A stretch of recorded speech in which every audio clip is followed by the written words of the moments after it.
Oh, everybody. Gibson Les Paul. Why? Simple. Because it looks fucking cool. That's it. Why would you drive a classic muscle car when you could drive whatever that Elon Musk thing is, that super fast thing that people are driving right now. There's a ton of fast cars on the road, but nothing really beats the old classic muscle car. And that's what a Gibson Les Paul is. It's a classic muscle car. It's fucking badass. So let me walk you through it real quick. Humbuckers, that means, I don't know. Okay, but that's what they are. They're pickups. This one is on right now when this switch is down. When this switch goes up, this one's on. When this one is in the middle, both of them are on. You would assume things would be louder if both of them are on at the same time, right? No, it's not. We don't know why, but it's cool. So we got volume knobs. This volume knob controls this pickup. This volume knob controls this pickup. And these tone knobs do their thing. Knobs is a funny word. It's got a big, thick 50s neck, which is freaking nice. I love that. The beefiness really lends itself to the badassery of the overall make of this awesome guitar. As do the tall frets. Tall frets make it a little bit nicer to bend. It's similar to scalloping the guitar when you scoop out stuff out of the wood, except you're putting more metal in rather than taking wood out of the instrument, which I think is pretty rad. I love these things. And I'm a simple man, okay? When I didn't really have money for guitar pedals or any of that stuff until I was like 23, 24, 25 maybe. I never had pedals. I would just take my guitar and plug it into the amp, and people would say, "Oh, what are you gonna use for a boost?" Well, I'd walk up to the amp and I would turn it up, and that would be my boost.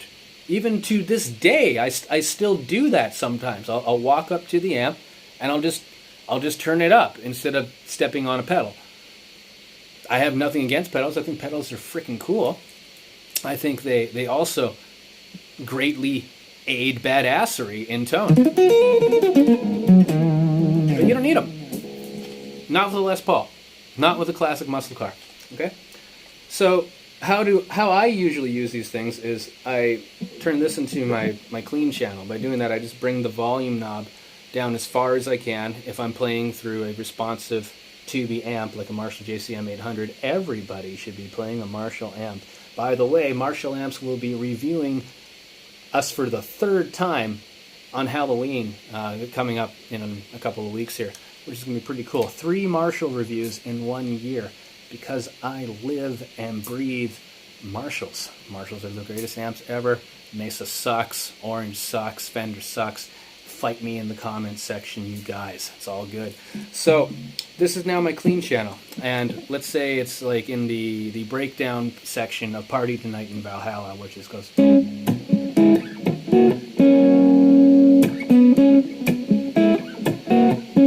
That's kind of neat, right? And if I wanted it to get loud,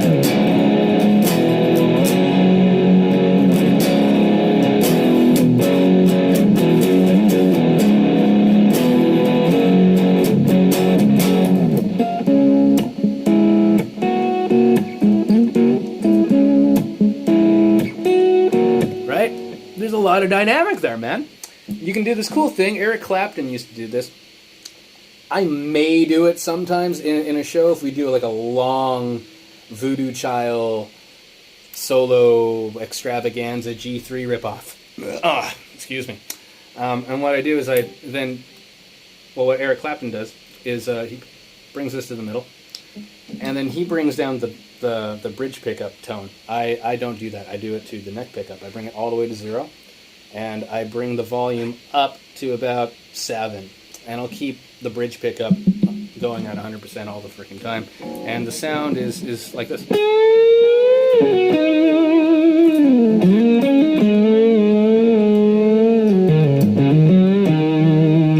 if you just wanted only the neck pickup, kind of fluty, you know.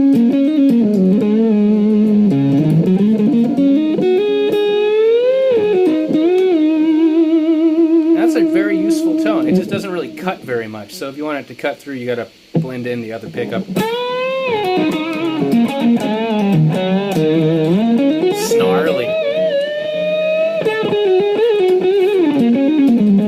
Now you're watching on your phone right now probably, so there's probably very little difference right there. But in this room right now, you can hear a difference. So that was my boost pedal, man. I would just walk up to the amp, I would turn it up or whatever, and that would be it. And then some people today, they're going to complain. They're going to be like, what are you going to do for gain, though? What are you going to do if you don't have enough gain if you want to do some tappy stuff? Okay, well, you just practice. And then you don't really need the gain.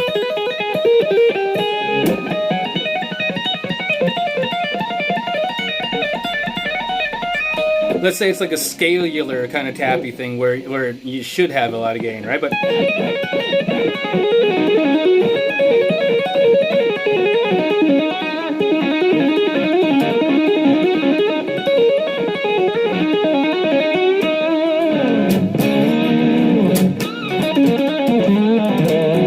it is all in the fingers, everybody. That's where it is. That's where the magic, that's where the tone is. It doesn't come from the pedal. It doesn't even come from the guitar. It comes from you. It comes from your fingers. It comes from your heart. It comes from your brain. It comes from your soul. It comes from your balls, your cojones. Cojones.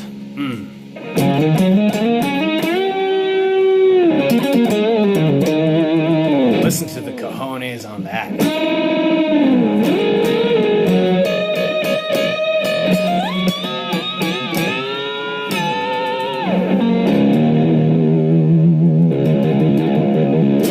So yeah, that's how I do it, man. Okay, clean channel.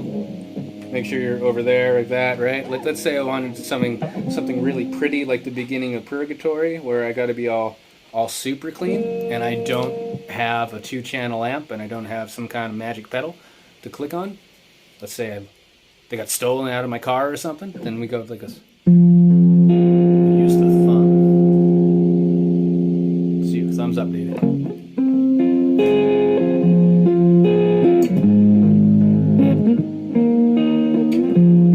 Pretty clean. It's not John Denver clean, but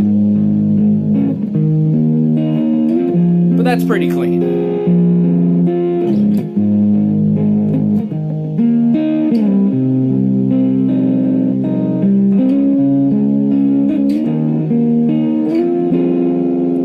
And then when the lead kicks in,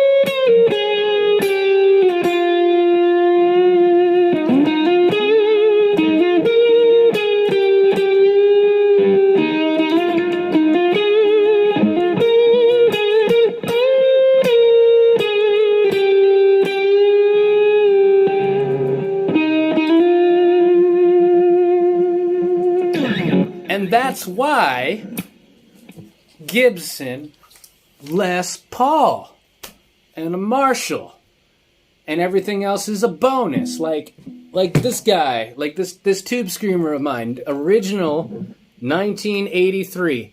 Look at it. You see the you can read the serial code, but the last 2 digits right there. So original MIJ, made in Japan, 1983 tube screamer. Just beat to shit. I believe I can't even show you right now. I don't think this will come off right now. But the circuit board is cracked. Still works. The level goes to 10, but 10 doesn't work. 9.5 works though, and 9.5 sounds like 10. Everything else is good. And I put that on, and that's all you really need. All you really need, really, is the guitar and the amp, and you're good, right? That's why. One more time. Gibson Les Paul. Rock on.